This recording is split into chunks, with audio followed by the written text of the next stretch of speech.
Hello guys, welcome back to my channel. ఈరోజు మనం తిరుపతి ప్రయాణం గురించి మాట్లాడుకుందాం. అయితే ముందుగా రూట్ మ్యాప్ చూసేయండి. Bengaluru to Tirupati 250 kilometres. అదిగోండి మా వాళ్ళు రెడీ అయిపోయి ఉన్నారు. ఇంకెందుకు ఆలస్యం, మరి let's go. By the way, ఇప్పుడు టైం మార్నింగ్ 8:15 అయితే అయింది. మాకైతే బాగా ఆకలిగా ఉంది. సో హైవేలో ఏదైనా రెస్టారెంట్ ఉంటే అక్కడ తినేసి వెళ్దామని చెప్పి అయితే అనుకున్నాం. ఈ హైవేలో పాకశాల అని చెప్పి ఒక రెస్టారెంట్ అయితే ఉందండి. చూడడానికి చాలా బాగుంది, అంబియన్స్ కూడా అద్దరిపోయింది. సో మేమైతే ఇక్కడ ట్రై చేసాము. సో మా రేటింగ్ వచ్చి 5/5 ఇస్తామండి, అంత బాగుంది టేస్ట్. బ్రేక్ఫాస్ట్ అయితే అయిపోయిందండి. ఇంకేముంది, మన తిరుపతి ప్రయాణం కంటిన్యూ చేసేద్దాం. ఈ బ్లాగ్లో మనం చాలా విషయాలు తెలుసుకుందామండి తిరుపతి తిరుమల గురించి. అయితే తిరుపతి గురించి మాట్లాడాల్సి వస్తే ప్రతి ఏడాదికి 1-2 సార్లు వెళ్ళి స్వామివారిని దర్శనం చేసుకుని వస్తారు. అయితే అక్కడికి వెళ్తున్న ప్రతిసారి మనకి ఏంటంటే కొత్తగా ఉంటుంది. కొత్త కన్స్ట్రక్షన్స్, కొత్త కాటేజెస్, కొత్త రూట్ మ్యాప్ కూడా కొత్తగా ఉంటుందండి. సో ఆ వివరాలన్నీ మనం ఈ బ్లాగ్లో అయితే కవర్ చేసేద్దాం. చూస్తూ ఉండగానే మనకి ఏంటంటే తిరుపతి అయితే వచ్చేసినట్టు అనిపించింది. ఇప్పుడు టైం 1:15 అయిందండి. తిరుపతిలో మేము స్టే చేసిన హోటల్ పేరు హోటల్ ఐరిస్. అయితే ఈ హోటల్ అంబియన్స్ చూడంగానే చాలా బాగా నచ్చింది. అయితే వెంటనే బుక్ చేసేసాము. అయితే దీని కాస్ట్ వచ్చేసి పర్ డే 2000 రూపీస్ అయితే పడిందండి. అంతేకాకుండా వీళ్ళు చాలా ఫెసిలిటీస్ అయితే ఇచ్చారు. Hot water, wifi, car parking, so అన్నీ చూసి ఈ హోటల్ అయితే బుక్ చేయడం అయితే జరిగింది. సో ఈ రోజు కంప్లీట్గా మేము ఇక్కడైతే స్టే చేస్తున్నాం.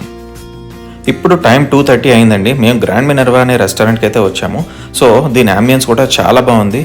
అదేవిధంగా ఇక్కడ south Indian thali per plate 350 rupees అయితే ఛార్జ్ చేస్తున్నారు. ఇప్పుడు టైం 7:30 అయిందండి. తిరుపతిలో ఇస్కాన్ టెంపుల్ చూద్దామని చెప్తే డిసైడ్ అయ్యాము. అయితే ఈ ఇస్కాన్ టెంపుల్ గురించి మనకి చాలా తెలిసిందే. ISKCON international society for Krishna consciousness అంటే అమెరికాలో 1966లో శ్రీ స్వామి ప్రభుపాద వారు దీన్ని ఎస్టాబ్లిష్ చేయడం అయితే జరిగింది. అదేవిధంగా ఇండియాలో దీని యొక్క హెడ్ క్వార్టర్స్ వచ్చేసి వెస్ట్ బెంగాల్లో ఉంటుందండి. అక్కడి నుంచి ఇంకా ప్రతి ఒక్క మెట్రోపాలిటన్ సిటీస్లో ఇస్కాన్ టెంపుల్ అయితే కన్స్ట్రక్షన్ చేయడం అయితే జరిగింది. అయితే స్వామి శ్రీ ప్రభుపాద వారు కృష్ణుడికి చాలా పెద్ద భక్తుడండి. అందుకనే ప్రతి చోట ఇస్కాన్ టెంపుల్ ఉండాలి అని చెప్పి అయితే ఆయన గట్టిగా నిర్ణయించుకొని ఇంకా అక్కడి నుంచి ప్రతి ఒక్క చోట ఇస్కాన్ టెంపుల్ అయితే కన్స్ట్రక్షన్ చేయడం అయితే జరిగింది. అయితే ఈ కన్స్ట్రక్షన్ చూసినట్లయితే ప్రతి చోట కూడా సిమిలర్గానే ఉంటుందండి. సో తిరుపతి వెళ్తే మాత్రం ఖచ్చితంగా ఒకసారి వెళ్ళండి. గుడ్ మార్నింగ్ గైస్, తిరుపతిలో ఈరోజు మా డే 2. ఇప్పుడు టైం 8 o'clock అయింది. సో బ్రేక్ఫాస్ట్ టైం కదా, మళ్ళీ మినర్వా గ్రాండ్కి అయితే వచ్చేసామండి. ఈ మినర్వా గ్రాండ్ని అస్సలు వదిలిపెట్టట్లా, ఎందుకంటే ఇక్కడ అంబియన్స్ కానీ ఫుడ్ టేస్ట్ కానీ చాలా బాగుంది. సో తిరుపతి వస్తే మాత్రం మీరు కంపల్సరీగా ట్రై చేయండి. చూస్తున్నారు కదా ఫ్లైఓవర్స్ ఎంత నీట్గా ఉన్నాయో. ఏ ఒక్క మెట్రోపాలిటన్ సిటీస్లో కూడా ఇంత నీట్గా మెయింటైన్ చేయండి. సో తిరుపతిలో మాత్రం చాలా నీట్గా అయితే మెయింటైన్ చేస్తున్నారు. అంతేకాకుండా తిరుపతిలో మనం ఏంటంటే శ్రీ అలవేల్మంగ టెంపుల్ కానీ లేకపోతే పద్మావతమ్మ టెంపుల్ కానీ మనం ఎప్పుడూ ఫ్రీక్వెంట్గా దర్శనం చేసుకుంటాం. అయితే ఈసారి ఏంటంటే ఇక్కడి నుంచి ఒక 40 కిలోమీటర్స్ డిస్టెన్స్లో నారాయణవనం అనే ఒక చిత్తూరు జిల్లాలో ఒక చిన్న గ్రామం అండి. అక్కడ మనకేంటంటే స్వరకాయల స్వామి అనే ఒక స్వామివారు ఉన్నారు. సో ఈసారి అక్కడికి వెళ్ళి దర్శనం చేసుకొని వద్దాం అనుకున్నాం, కానీ అంత టైం కూడా దొరకలేదు. సో ఈయన ఏంటంటే మనకి ఇప్పుడు రాఘవేంద్ర స్వామి, సాయిబాబా ఎంత అయితే ఫేమస్, సో ఈ జిల్లాలో ఈయన కూడా అంతే ఫేమస్. ఈయన 1902లో కాలం చేశారు. ఈయన ఏంటంటే ఆ రోజుల్లో మనకి ఏవైనా రోగాలు వస్తే నయం చేయడానికి సరైన మందులు కూడా దొరికేవి కాదండి. కానీ ఈయన దగ్గర ఉన్న ఔషధాలతో మనకి రోగాలు నయం చేసేవాళ్ళంట.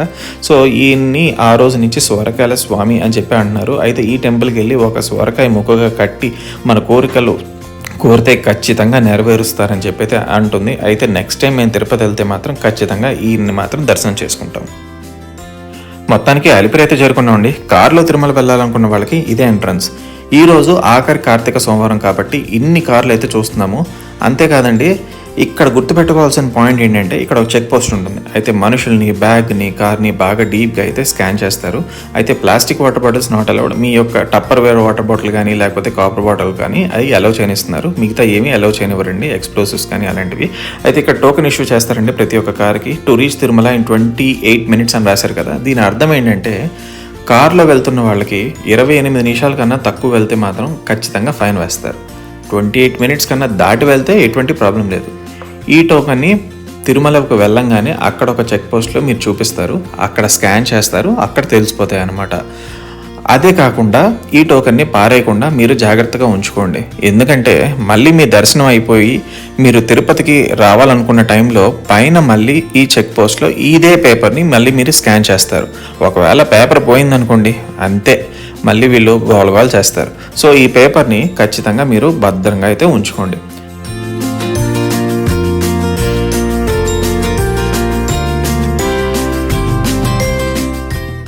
గైస్, లాస్ట్ ఇయర్ కూడా నేను ఒక తిరుపతి వ్లాగ్ అయితే చేశానండి. అప్పుడు కాలినడక ద్వారా తిరుమలకి అయితే చేరుకున్నాను. ఆ డీటెయిల్స్ కూడా కావాలి అనుకుంటే మాత్రం కింద లింక్లో ఒక డిస్క్రిప్షన్ అయితే ఇస్తాను. సో మీరైతే ఆ వీడియో చూడొచ్చు. సో చూస్తుండగానే మొత్తానికి మా తిరుమల అయితే వచ్చేసింది. అక్కడ చూస్తున్నారు కదా చెక్ పోస్ట్, ఇందాక మాట్లాడుకున్నట్టుగానే ఆ స్కాన్ పేపర్ని ఇక్కడ కనుక చూపిస్తే మనం ఎంతసేపుల్లో పైకి వచ్చాము అని చెప్పి అయితే వివరాలు అయితే ఇక్కడ కనబడిపోతుంది. మేమైతే ఆల్మోస్ట్ ఒక 35 మినిట్స్ ప్లస్లోనే అయితే వచ్చాము. సో మాకైతే ప్రాబ్లం లేదు. అయితే ఇక్కడికి మేము ఆన్లైన్లో అకామిడేషన్ బుక్ చేసుకున్నాం కాబట్టి మనకి ఏంటంటే ఒక పేపర్ అయితే వస్తుందండి. దాంట్లో ఒక స్కాన్ కోడ్ కూడా ఉంటుంది. అక్కడ సిఆర్ఓ ఆఫీస్లో ఈ పేపర్ని కనుక అక్కడ స్కాన్ చేస్తే మన మొబైల్కి వితిన్ 15 మినిట్స్లో ఎక్కడ స్టే చేయాలి అన్న డీటెయిల్స్ కూడా మన మొబైల్లో అయితే వచ్చేస్తుంది. So with including room number అనమాట. సో ఆ మెసేజ్ తీసుకెళ్ళి మీరు అక్కడ కాటేజ్ కౌంటర్లో కనుక మీరు చూపించినట్లయితే మీకు కాటేజ్ రూమ్ కీస్ అయితే ఇస్తారండి. ఈసారి తిరుమలలో మాకు మాతృశ్రీ వకలాదేవి రెస్ట్ హౌస్లో అకామిడేషన్ ఇవ్వడం జరిగింది. అయితే మీరు టికెట్లో గమనించి ఉంటారు 246, అది మాకు అర్థం కాల. అయితే ఇక్కడికి వచ్చిన తర్వాత మాకు అర్థమైంది ఏంటంటే మాకు ఆ 246 రూమ్ నెంబర్ అలొకేట్ చేశారని చెప్పి. అయితే సో రూమ్ ఎలా ఉంటుందని చెప్పి అనుకున్నాం, కానీ ఒక స్టార్ హోటల్లో ఎలాగైతే ఫెసిలిటీస్ ప్రొవైడ్ చేస్తున్నారో అంతే విధంగా ఉందండి. చాలా బాగా మెయింటైన్ చేస్తున్నారు ఈ తిరుమలలో. ఇంకా 24 అవర్స్ హాట్ వాటర్ ఫెసిలిటీ కూడా ఉందండి. సో మేమైతే చాలా చాలా హ్యాపీ. రూమ్ చూస్తున్నారు కదా, చాలా పెద్దది. మేమైతే చాలా బాగా ఎంజాయ్ చేసామండి. ఇంకా మా బుడ్డదానికి అంతు పొంతు లేదు. మొత్తానికి ఇప్పుడు టైం 11:30 అవుతుంది. ఒక 1 అవర్ రెస్ట్ అయితే తీసుకుంటాము. ఆ తర్వాత ఒక మంచి రెస్టారెంట్ అయితే ఎక్స్ప్లోర్ చేద్దామని చెప్పి అనుకుంటున్నాము. సో బయటికి వెళ్ళి అలా కొంచెం ముందు నడవంగానే మాకు సారంగి అని చెప్పి ఒక ఫ్యామిలీ రెస్టారెంట్ అయితే కనబడింది. అయితే ఇక్కడ లోపలికి వెళ్ళి చూస్తే మాత్రం అంబియన్స్ అద్దరిపోయిందండి. అయితే అక్కడ మేము లంచ్ అయితే చేసాము. ఇక్కడ కూడా తాలీసే తిన్నాము.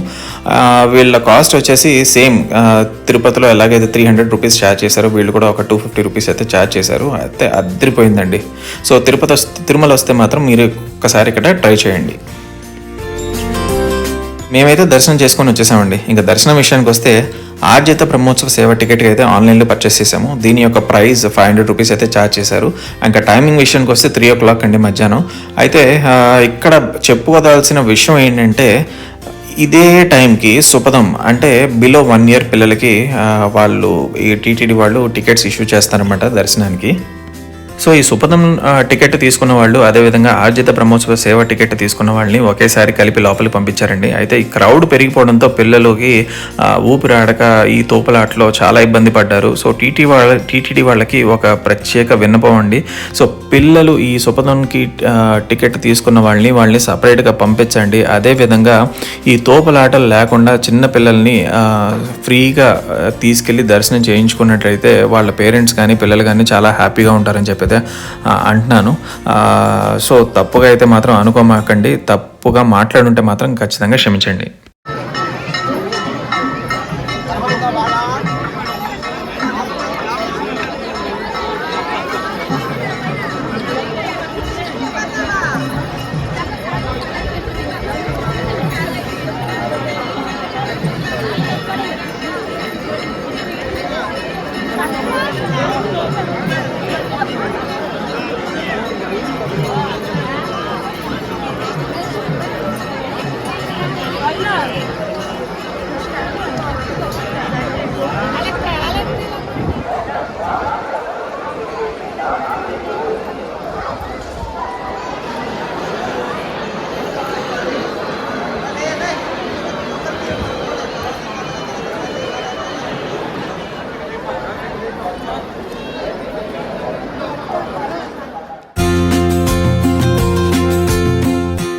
ఇప్పుడు టైం 8:30 అయిందండి. అయితే డిన్నర్కి మళ్ళీ మేము సారంగికోనే వెళ్ళాము. ఎందుకంటే ఇక్కడ టేస్ట్ కూడా చాలా బాగుంది. ఇంకా పడుకొని పొద్దున్నే లేచి చూడంగానే బయట క్లైమేట్ మాత్రం అద్దరిపోయిందండి. అసలు ఫుల్ మంచు వర్షం అనమాట. అసలు మాకైతే ఏం కనబడలేదు. సో మొత్తానికి ఇప్పుడు టైం 9:30 అయితే అయింది. సో మేము ఇంకా వెకేట్ చేసేసాము రూము. సో మొత్తానికి తిరుమల చెక్ పోస్ట్కి అయితే చేరుకున్నామండి. అయితే ఇందాక మాట్లాడుకున్నట్టుగానే ఆ స్కాన్ కాపీ ఇక్కడ కూడా స్కాన్ చేయించాం. అయితే వాళ్ళు ఏమన్నారంటే మినిమం 40 minutes అండ్ మ్యాక్సిమం మీ ఇష్టం, కాకపోతే స్లోగా డ్రైవ్ చేయండి అని చెప్పైతే అన్నారు. సో తిరుమల నుంచి తిరుపతికి వెళ్ళే వాళ్ళు ఎవరైనా కార్లో వెళ్తుంటే మాత్రం ఖచ్చితంగా స్లోగా డ్రైవ్ చేయాల్సిందిగా కోరుకుంటున్నాను. చూస్తున్నారు కదా క్లైమేట్ ఎంత బాగుందో. సో ఈ మంచు వర్షంలో అలా డ్రైవ్ చేస్తూ కిందకి వెళ్తే మాత్రం చాలా హ్యాపీగా ఉంది. ఇంకా మరొక విషయం చెప్పాల్సింది ఏంటంటే యాజిత బ్రహ్మోత్సవ సేవ టికెట్కి ఎంతసేపట్లో దర్శనం జరుగుతుంది అని చెప్పి చాలా మంది అడిగారు. సో లాస్ట్ ఇయర్ మాత్రం 1 అవర్లో జరిగితే ఈ ఇయర్లో మాత్రం 2 అవర్స్లో జరిగిందండి దర్శనం. కాకపోతే బాగా జరిగింది. ఇంకా నెక్స్ట్ ఇయర్లో ఎంతసేపు జరుగుద్ది అనేది మనకు తెలియదు. క్రౌడ్ బాగా పెరిగిపోవడంతో మొత్తానికి కంట్రోలింగ్ చేయడం కూడా చాలా కష్టంగానే ఉంటుంది. కాకపోతే ఎంతమంది వచ్చినా కూడా ఈ టీటీడీ మేనేజ్మెంట్ వాళ్ళు చాలా చాకచక్యంగా వ్యవహరిస్తున్నారండి. సూపర్గా అయితే కేర్ అయితే తీసుకుంటున్నారు. మాకైతే చాలా బాగా ఉంది అని అనిపించింది. సో మొత్తానికి ఒక 45 మినిట్స్లో అయితే మేము తిరుపతి అయితే వచ్చేసామండి. ఇక్కడ కూడా ఒక చెక్ పోస్ట్ ఉంది, ఇగో చూస్తున్నారు కదా అదే చెక్ పోస్ట్. అయితే మీరు ఆ స్కాన్ కాపీని ఇక్కడ చూపిస్తే మనకి ఎన్ని నిమిషాల్లో కిందకు వచ్చామని చెప్పి అయితే క్లియర్గా తెలుస్తుంది. ఇంకా ఇక్కడ నుంచి మేము ఏంటంటే బెంగళూరుకి వెళ్ళే మధ్యదారిలో మేము కాణిపాకానికి వెళ్ళి అక్కడ శ్రీ విఘ్నేశ్వర స్వామి వారిని దర్శనం చేసుకొని అక్కడి నుంచి బెంగళూరుకి అయితే వెళ్దామని చెప్పి అయితే అనుకుంటున్నాము. అయితే మేము వెళ్ళిన ఈ యొక్క జర్నీ ఉంది కదండి, ఆల్మోస్ట్ ఒక 250 కిలోమీటర్స్ మొత్తం దారి పొడుగున వర్షం. సో క్లైమేట్ అయితే అస్సలు అర్థం కాలేదండి. సో ఈ కాణిపాకంలో మాత్రం నేను ఎటువంటి బ్లాగ్ కూడా తీయలేదండి, ఎందుకంటే అక్కడ కూడా టెంపుల్ లోపలికి కెమెరాస్ నాట్ అలౌడ్. అయితే గుర్తుపెట్టుకోండి, కెమెరాస్ ఏమైనా ఉంటే మాత్రం మీ కార్లోనే వదిలేసి అయితే వెళ్ళండి.